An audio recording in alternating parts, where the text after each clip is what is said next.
Mill on the Floss آسیاب روی فلاس رود by George Eliot. نوشته جورج الیوت. Retold by Florence Bell. بازنویسی شده توسط فلورنس بل. از انتشارات میلان. نویسنده این کتاب در اصل خانم ماری ان اونز هستند. چون در قرن 18 میلادی در انگلستان ناشران کتابی که توسط زنان نوشته میشد رو منتشر نمی‌کردند، او یک اسم مردانه برای خود انتخاب کرد. این نویسنده انگلیسی در 1819 به دنیا آمد و در 1880 درگذشت.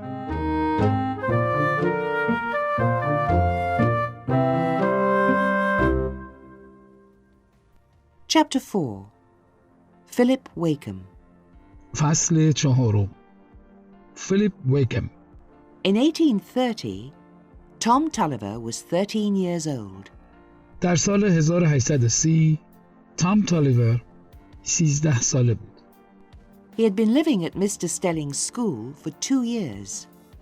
او برای 2 سال بود که در مدرسه آقای استلینگ زندگی می‌کرده. Every day he had to study for many hours. او باید هر روز ساعت‌های زیادی درس می‌خوند. Tom was not clever. The work was difficult for him. تام باهوش نبود. این کار برایش سخت بود. Philip Wakem was very clever. The work was not difficult for him. فیلیپ ویکم بسیار باهوش بود. این کار برایش سخت نبود. Maggie often wrote letters to Tom.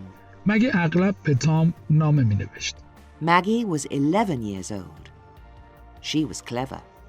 مگی 11 ساله بود. او باهوش بود. In her letters, she told Tom all the news. او در نامه‌هایش تمام اخبار را به تام می‌گفت. She told him about Dorset Mill and about the town of St. Ogg's. او درباره آسیاب دورکت و شهر سنت اوگز به او می‌گفت. And Tom often wrote letters to Maggie. و تام اغلب به مگی نامه می‌نوشت. One day he wrote, Dear Maggie, I want to see you. یه روز نوشت: مگی عزیز، میخوام ببینمت. Come and visit me. بیا منو ببین. Mr. Stelling is a kind man. آقای استلینگ مرد مهربونیه. You can stay for a few days. میتونی چند روزی بمونی. Please come soon. Your loving brother, Tom. لطفاً زود بیا. برادر دوستدار تو، تام. Maggie wrote to Tom. مگی به تام نامه نوشت. She was going to visit him soon. او قرار بود به زودی به دیدارش بره. Tom was very happy. تام خیلی خوشحال. 2 days before Maggie's visit, 2 روز قبل از دیدار مگی، Tom found an old sword in Mr. Stelling's house. تام یک شمشیر قدیمی رو در خانه استلینگ پیدا کرد. The sword was heavy and sharp. شمشیر سنگین و تیز بود. Tom was very pleased.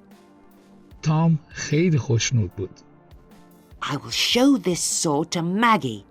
It will frighten her, he thought. او فکر کرد من شمشیر رو به مگی نشون میدم. این اونو میترسونه. It was afternoon. Maggie was staying at Mr. Stelling's school. بعد از ظهر بود. مگی در مدرسه آقای استلینگ اقامت داشت. The boys were in the library. They were reading their books. پسرها در کتابخونه بودن. داشتن کتاباشون رو میخوندن. Maggie sat by the fire. مگی کنار آتیش نشست. She looked at Philip Wakem. او به فیلیپ ویکم نگاه میکرد. He is a kind boy, she thought. او فکر میکرد اون پسر مهربونیه. But he is sad. اما او غمگینه.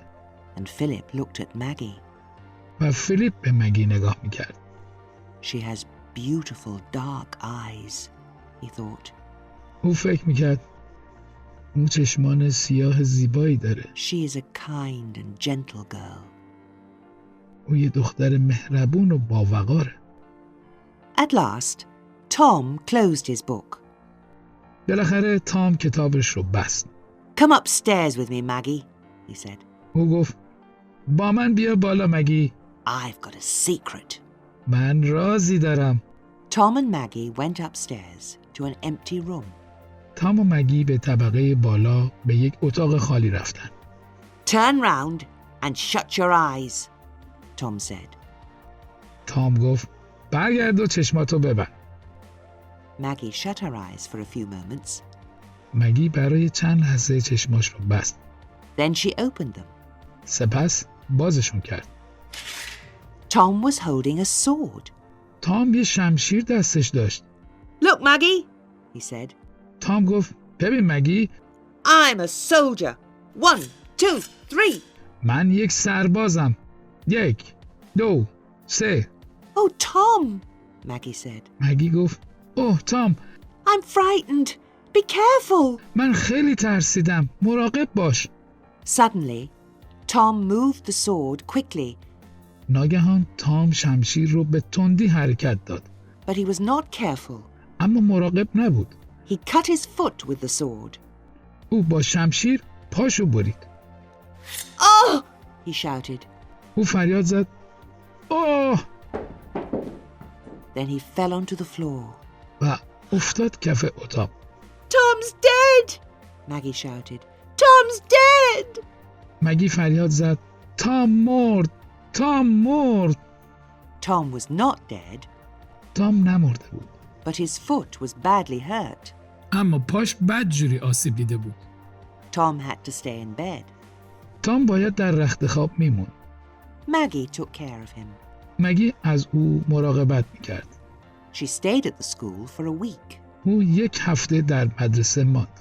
One afternoon, Tom was asleep. یه روز بعد از ظهر تام خواب بود.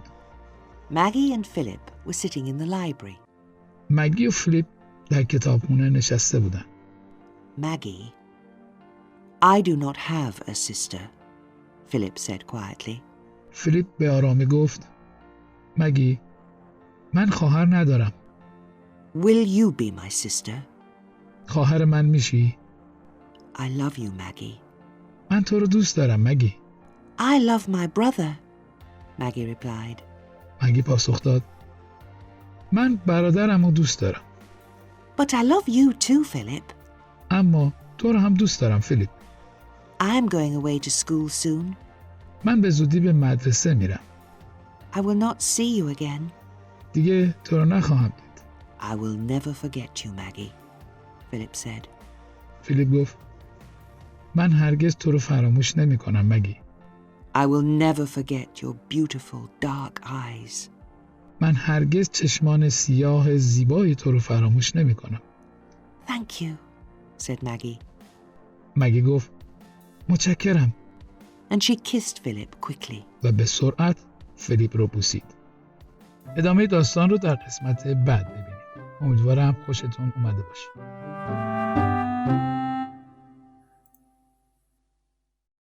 از اینکه تا انتهای ویدیو رو نگاه کردید از شما سپاسگزارم. اگر از اون خوشتون اومده لطفاً اون رو لایک کنید و اگر عضو کانال نیستید آن رو سابسکرایب کرده و دکمه زنگوله را بزنید. منتظر کامنت های شما هستم.